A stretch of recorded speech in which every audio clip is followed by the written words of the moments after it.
3학년 친구들 안녕하세요. 즐거운 미술 시간입니다. 오늘은 미술 속 시간 여행을 떠나요. 12단원 이야기가 있는 작품 마지막 시간입니다. 우리 재밌는 미술 속 시간 여행을 떠나볼까요?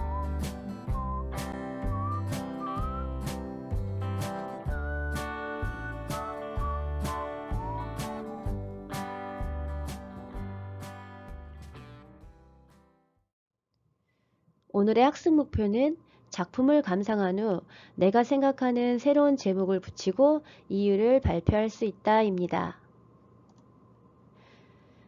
우리는 지금까지 미술작품 감상하기와 작품을 소개하는 글을 쓰고 연극으로 표현하기를 배웠습니다.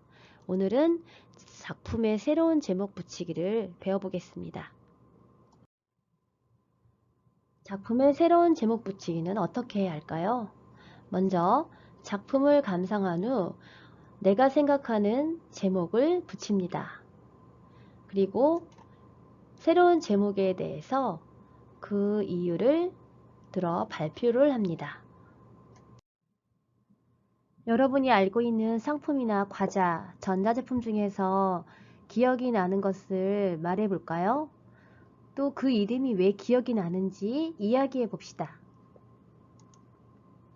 아마 재미있는 발음이라서 기억이 날 수 있을 거예요. 또 상품과 이름이 잘 어울려서 기억이 날 수도 있을 겁니다. 먼저 새로운 제목을 붙이기에 앞서서 작품을 감상해 보겠습니다. 교과서 69쪽 작품 미로의 무제를 보고 보이는 것과 상상한 것을 이야기해 보겠습니다. 먼저 무엇이 보이나요? 눈, 코, 입이 보이고요. 공과 별이 보여요. 그리고 이 동물은 춤을 추고 있는 것처럼 보여요. 무엇을 보고 그렇게 생각했을까요? 노란 얼굴 사이에 있는 것이 눈 같고 이거는 코 같아요. 그리고 요 빨간색은 아마 웃고 있는 입처럼 보여요.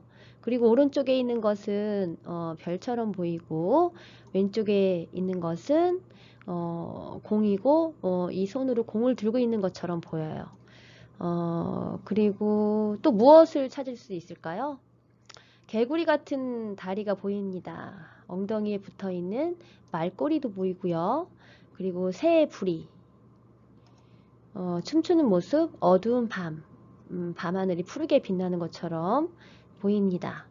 선생님은 조금 느낌이 달라요. 선생님은 이 전체적으로 봤을 때 생쥐가 양손으로 치즈를 물고 너무 맛있게 먹고 있는, 그래서 치즈를 한 입 깨어물고 너무 기분이 좋아서 입을 하늘 쪽으로 쭉 뻗어서 기분 좋아라 하면서 춤을 추고 있는 모습 같기도 해요.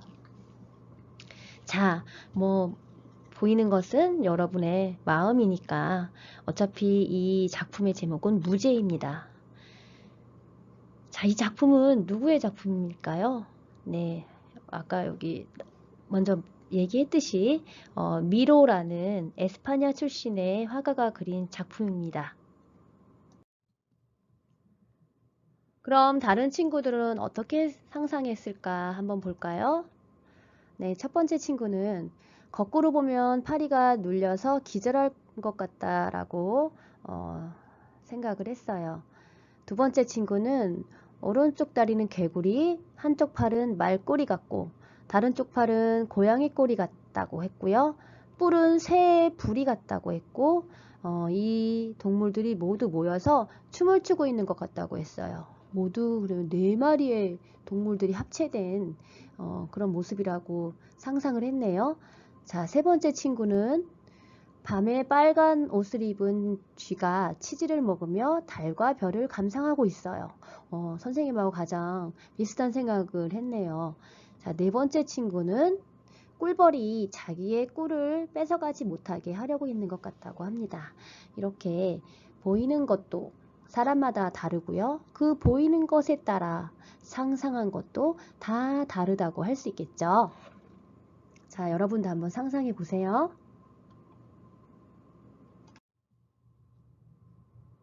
화가의 작품에 대해서 더 알아보겠습니다. 좀 전에 미로의 그 무제라는 작품을 봤죠? 우리 미로라는 화가에 대해서 좀 더 자세히 알아볼게요. 자, 미로는 에스파냐 출신의 화가입니다. 1893년에 태어나서 1983년까지 살았던 화가이고요. 그의 작품은 아주 밝고 경쾌하고 즐거운 느낌을 줍니다. 호안 미로는 대형 낙서처럼 보이는 다채롭고 위트 넘치는 회화의 작가로 알려져 있지만 회화뿐 아니라 조각과 그래픽 디자이너로도 탁월한 재능을 발휘한 화가로 피카소, 달리와 함께 스페인을 대표하는 3대 화가로 꼽힙니다. 스페인에서 가장 존경받는 화가이죠. 최근 몇 년 전 우리나라 오뚜기 진라면에서 호안미로의 작품을 함께 콜라보하기도 했는데요. 호안미로의 예술 작품이 디자인적으로도 잘 맞았다는 뜻이겠죠? 호안미로의 그 작품은 빨강, 노랑, 파랑 등의 원색을 사용해서 밝고 율동적인 구성과 단순한 형식을 갖춘 것이 특징입니다. 나는 검은색에 집착하고 있다. 검은색은 그림의 낙원이다. 호안 미로의 이야기입니다. 이 그림도 호안 미로의 무제라는 작품이에요. 좀 전에 소개한 작품과 이 옆에 있는 어릿광대의 사육제라는 작품과 달리 이 작품은 검정색만으로 그려진 작품입니다. 미로는 때로는 섬세한, 때로는 격렬한 검은 선을 점차 주로 사용하게 되었어요. 이에 따라 미로의 팔레트는 매우 수수하고 흰색과 검은색 같이 한정된 색을 띠게 되었습니다. 지금 이 무제 작품을 보면 보이는 것이 큰 눈이 보이죠? 그리고 괴물 캐릭터 이빨, 대표적이죠? 괴물의. 그 다음에 절벽, 그리고 절벽에 사냥하는 사람의 모습 같기도 하고 이런 다양한 모습들로 보이는 작품입니다.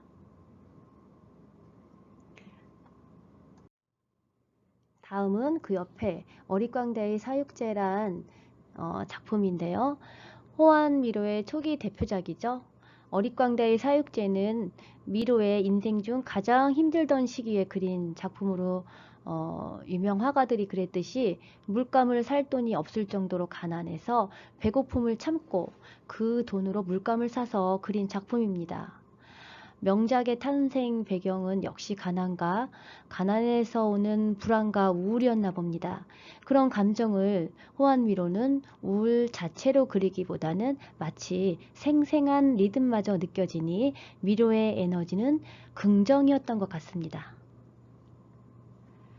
배고파 눈이 노랗게 보이고 환영이 보이는 상태를 그린 것이라고 호안 미르는 추억했던 작품입니다.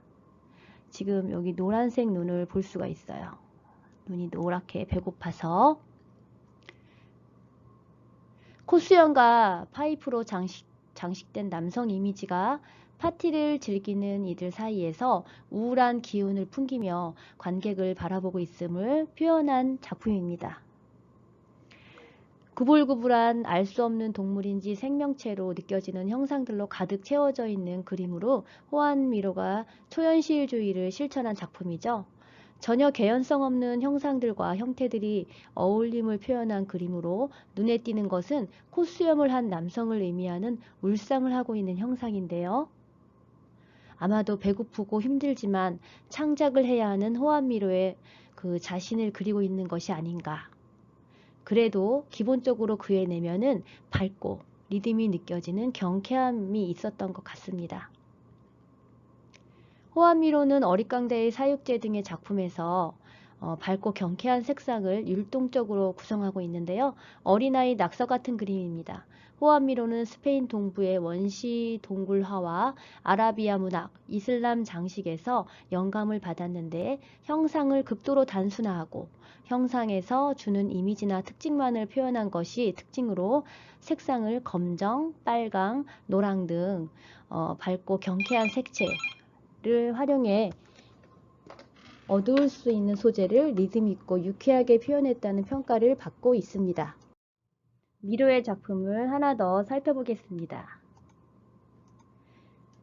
이 작품은 지평선 맞은편의 새들이란 작품이에요. 이 작품에서 찾을 수 있는 선, 형, 색, 조형 요소에 대해서 한번 얘기해 볼까요? 단순하면서도 분명한 선, 그리고 점들을 찾을 수 있습니다. 그리고 기하학적인 형태를 찾을 수 있고요. 파란색과 노란색이 같이 있어서 강렬한 대비를 주고 있습니다. 이처럼 미로 작품에서 공통적으로 느낄 수 있는 것이 무엇이 있을까요? 단순하고 순수합니다. 어린아이 그림 같기도 하고요. 그리고 주로 원색을 사용해서 강렬한 색상이 인상적입니다. 또 무중력 상태의 우주에 무엇인가가 떠 있는 것 같은 그런 느낌을 줍니다. 공중에 허공에 떠 있는 것 같은 그런 느낌이 있어요. 자, 이제 작품 감상을 마쳤으니 작품의 새로운 제목을 붙여보도록 합시다. 좀 전에 살펴봤었죠? 무제라는 작품이죠. 이 미로는 특이한 제목을 붙이는 것으로 유명한 화가입니다. 예를 들어 붉은 태양이 거미를 갉아먹는다. 달팽이의 발광성 흔적을 따라 길을 가는 밤의 사람들 등이 있습니다. 이처럼 이 작품은 무제입니다. 알쏭달쏭하죠? 무제에 새로운 제목을 붙이고 그렇게 붙인 이유도 발표해 봅시다. 자, 여러분 교과서 69쪽에 있습니다. 예를 들자면 숲속 동물들의 축제라고 붙이면 그 이유는 오른쪽 다리는 개구리, 한쪽 팔은 말꼬리, 다른 쪽 팔은 고양이 꼬리, 그리고 뿔은 새의 부리 같은데 이 동물들이 모두 모여 춤을 추고 있는 것 같기 때문입니다. 라고 적을 수 있겠죠? 자, 여러분도 교과서 69쪽에 자신의 그 생각을 적어보세요. 이 새로운 생명체는 무엇일까요? 공중을 떠다니는 것 같기도 하고 여태껏 보지 못한 수수께끼 같기도 합니다. 그런데 화가는 이 작품의 제목을 무제라고 했으니 더 알쏭달쏭하죠? 여러분이 이 작품에 새로운 제목을 붙여주세요. 자, 여러분의 생각을 여기에 적어보세요. 이 작품의 제목은 무엇입니다. 왜냐하면 무엇이기 때문입니다.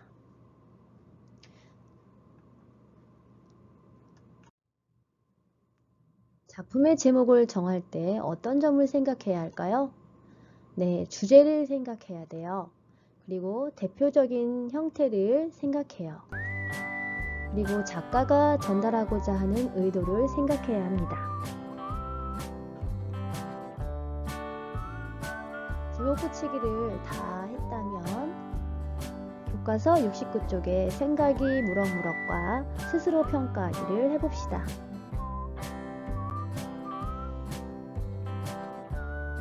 자, 지금까지 12단원 작품의 새로운 제목 붙이기 활동을 해봤는데요. 여러분 이 시간 어땠나요?